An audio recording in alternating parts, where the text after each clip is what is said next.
Hi friends, welcome to the series of The Ultimate Legends of India's Freedom Struggle Part 4. Sanju, నీకు ఇప్పుడు ఎన్నేళ్ళు? నాకు 9 అన్నయ్య. అయితే మరో 10-12 సంవత్సరాల్లో నువ్వు ఏమవుతావు? మహా అయితే చదువు అయిపోద్ది అన్నయ్య. కానీ ఒక వ్యక్తి 23 ఏళ్ళు కూడా నిండకుండా తన దేశభక్తితో 1000 ఏళ్ళకి సరిపడా ఖ్యాతి గడించారు. సంజు, ఈరోజు మనం అలాంటి వ్యక్తి గురించి చెప్పుకుందామా? చెప్పుకుందాం అన్నయ్య. సరే, మనం మొదలు పెడదాం.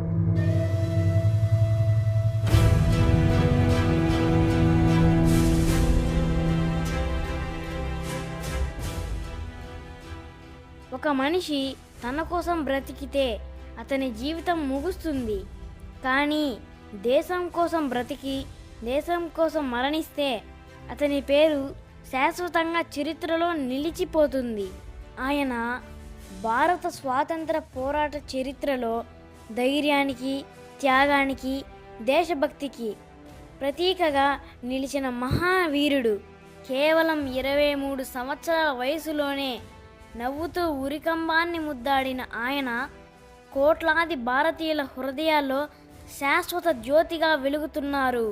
ఆయన చేతిలో తుపాకీ ఉన్న హృదయంలో మాత్రం భారత మాతపై అపారమైన ప్రేమ ఉండేది. ఆయన పోరాటం ద్వేషం కాదు, బానిసత్వాన్ని అంతం చేసి స్వేచ్ఛను సాధించడానికే. ఆయన పేరే భగత్ సింగ్.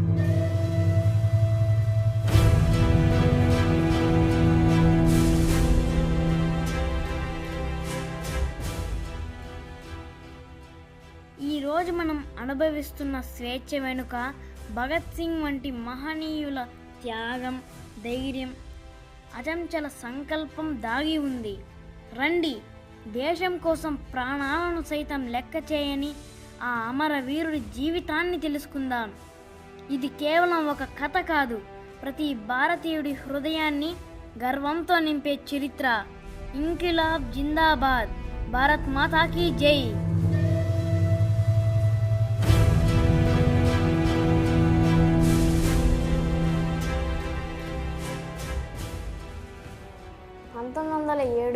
సెప్టెంబర్ 28న పంజాబ్ రాష్ట్రంలో స్వాతంత్ర్యోద్యమం కోసమే ఒక జ్వాల జన్మించింది.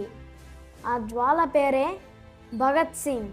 ఆ చిన్నారికి తల్లిదండ్రులు భగత్ సింగ్ అని పేరు పెట్టారు. ఆయన తండ్రి కిషన్ సింగ్, తల్లి విద్యావతి. దేశభక్తి వారి కుటుంబంలోనే ప్రవహించేది. భగత్ సింగ్ చిన్నప్పటి నుంచే దేశభక్తి కథల మధ్య పెరిగాడు.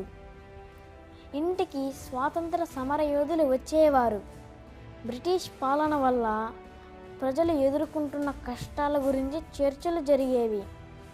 చిన్న భగత్ నిశ్శబ్దంగా వింటుండేవాడు. అతనికి ఒక ప్రశ్న తరచూ వచ్చేది: మన దేశాన్ని విదేశీయులు ఎందుకు పాలిస్తున్నారు? భగత్ సింగ్కు పుస్తకాలంటే చాలా ఇష్టం.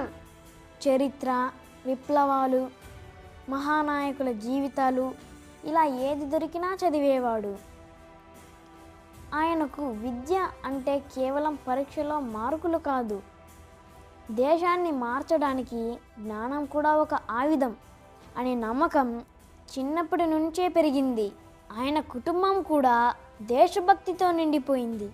తండ్రి కిషన్ సింగ్, బాబాయ్ అజిత్ సింగ్ ఇద్దరూ బ్రిటిష్ పాలనకు వ్యతిరేకంగా ఉద్యమాల్లో పాల్గొన్నారు. వారిని చూసి భగత్ సింగ్ కూడా ధైర్యాన్ని నేర్చుకున్నాడు. ఆ ఇంట్లో దేశభక్తి ఒక పాఠం కాదు, ఒక జీవన విధానం. సంవత్సరాలు గడిచాయి. చిన్న భగత్ తెలివైన బాలుడిగా ఎదిగాడు. అతని ఆలోచనలు కూడా పెద్దవయ్యాయి. దేశం కోసం ఏదో చేయాలని అతని మనసు తపించింది. కానీ ఇంతలోనే ఒక భయంకరమైన సంఘటన అతని జీవితాన్ని పూర్తిగా మార్చేసింది.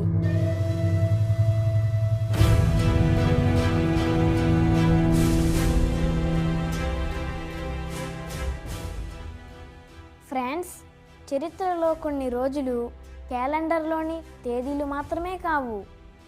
అవి ఒక దేశం హృదయంలో ఎప్పటికీ మానని గాయాలు. 1919 ఏప్రిల్ 13 అలాంటి రోజే. పంజాబ్ అంతా పండుగ వాతావరణంలో ఉంది.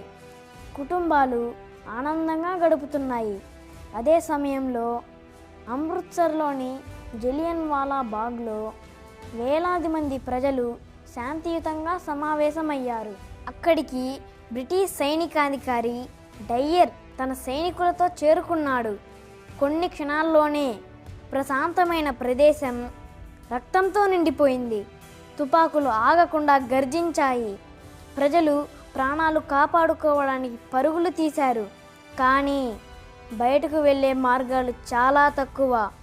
చాలామంది గోడలు ఎక్కేందుకు ప్రయత్నించారు. మరికొందరు అక్కడ ఉన్న బావిలోకి దూకారు. కేవలం 12 ఏళ్ల వయసులోనే భగత్ సింగ్ ఈ వార్త విని చాలా బాధపడ్డాడు.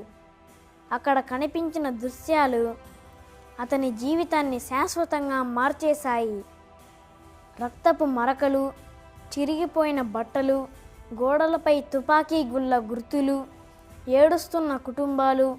ఆ నిశ్శబ్దం భగత్ సింగ్ హృదయంలో ఒక అగ్నిని రాజేసింది. ఆ రోజు అతనికి ఒక విషయం స్పష్టమైంది. ఈ దేశానికి స్వేచ్ఛ అవసరం.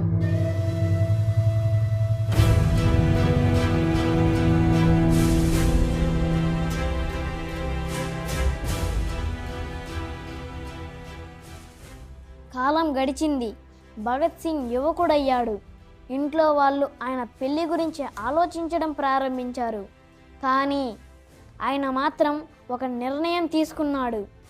నా జీవితాన్ని నేను దేశానికి అంకితం చేస్తాను అని నిర్ణయించుకున్నాడు. 1929 సంవత్సరంలో బ్రిటిష్ ప్రభుత్వం కొత్త చట్టాన్ని తెచ్చింది. 1928 సంవత్సరం భారతదేశమంతా మరోసారి ఉప్పొంగుతోంది. సైమన్ కమిషన్కు వ్యతిరేకంగా దేశమంతా నిరసనలు జరుగుతున్నాయి. ఆ నిరసనల్లో ఒక మహానాయకుడు లాలా లజపతి రాయ్ బ్రిటిష్ లాఠీచార్జ్లో తీవ్రంగా గాయపడ్డారు. కొన్ని రోజుల తరువాత ఆయన మరణించారు. ఆ వార్త విన్న భగత్ సింగ్ ఒక నిర్ణయం తీసుకున్నాడు. ఈ అన్యాయానికి సమాధానం తప్పకుండా ఇస్తాం. లజపత్ రాయ్పై లాఠీ చార్జ్ చేసిన జేమ్స్ స్కాట్ను ఎలాగైనా చంపాలని 1928 డిసెంబర్ 17న కాల్పులు జరిపాడు. కానీ ఆ ఘటనలో సాండర్స్ అనే వేరే అధికారి మరణించాడు. ఈ సంఘటన తరువాత లాహోర్ మొత్తం అప్రమత్తమైంది. బ్రిటిష్ ప్రభుత్వం పెద్ద ఎత్తున గాలింపు ప్రారంభించింది. భగత్ సింగ్ మరియు ఆయన స్నేహితులు అత్యంత తెలివిగా అక్కడి నుండి తప్పించుకున్నారు. భగత్ సింగ్ వేషం మార్చుకుని లాహోర్ను విడిచిపెట్టాడు. ఇది ఆయన జీవితంలో అత్యంత సాహసోపేత ఘట్టాల్లో ఒకటి.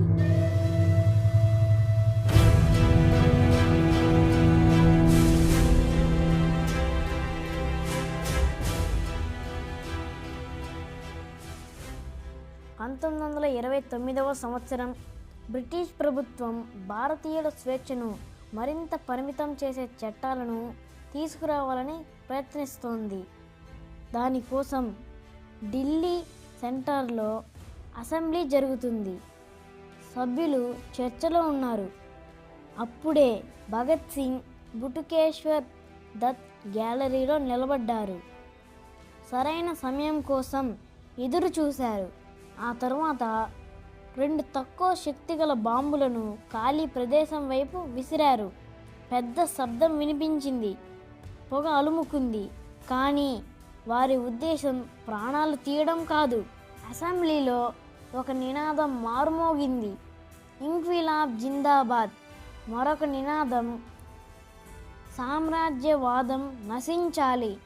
ఆ రోజు ఆ నినాదాలు అసెంబ్లీ గోడలను మాత్రమే కాదు, భారత యువత హృదయాలను కూడా కదిలించాయి. పోలీసులు వెంటనే వారిని అరెస్ట్ చేశారు. చాలామంది ఆశ్చర్యపోయారు. ఎందుకు పారిపోలేదు అనే ప్రశ్న అందరిలో వచ్చింది. భగత్ సింగ్ సమాధానం స్పష్టంగా ఉంది. ఆయన కోర్టును, జైలును తన ఆలోచనలు దేశానికి వినిపించే వేదికగా ఉపయోగించాలనుకున్నాడు. జైలులో ఉన్నప్పటికీ భగత్ సింగ్ చదవడం ఆపలేదు. చరిత్ర, రాజకీయాలు, ఆర్థిక శాస్త్రం, తత్వశాస్త్రం అనేక పుస్తకాలను అధ్యయనం చేశాడు. ఆయన రాసిన వ్యాసాలు, లేఖలు ఈరోజు కూడా యువతను ఆలోచింపజేస్తాయి. లాహోర్ కేసు విచారణ పూర్తయింది. భగత్ సింగ్, రాజ్గురు, సుఖ్దేవ్ వీరందరికీ బ్రిటిష్ ప్రభుత్వం ఉరిశిక్ష విధించింది.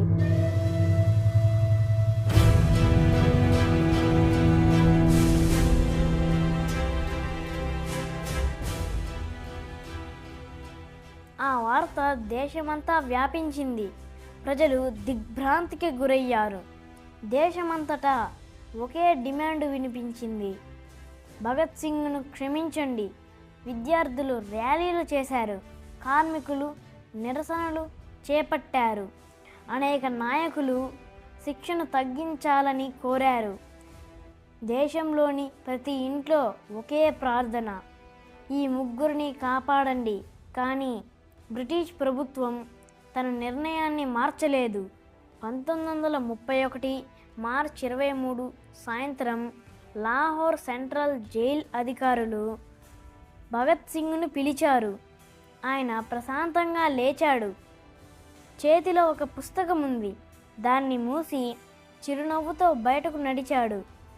ఆ క్షణంలో ఆయన ముఖంలో భయం లేదు, గర్వం ఉంది. ఉరికంబం ముందు భగత్ సింగ్ తల వంచలేదు. భగత్ సింగ్, రాజ్గురు, సుఖ్దేవ్ ముగ్గురు కలిసి ఉరికంబం వైపు నడిచారు. వారు దేశభక్తి నినాదాలు చేశారు. ఇంక్విలాబ్ జిందాబాద్, సామ్రాజ్యవాదం నశించాలి అని గట్టిగా అరిచారు. ఆ నినాదాలు జైలు గోడలను దాటి దేశమంతా మారుమోగాయి. ఉరికంబం ముందు భగత్ సింగ్ తల వంచలేదు. ఆయన అడుగులు ఆగలేదు. చివరి క్షణం వరకు ఆయన ఒక స్వాతంత్ర సమర యోధుడుగానే నిలిచాడు. వారు ఉరితాడును నవ్వుతూ ముద్దాడారు.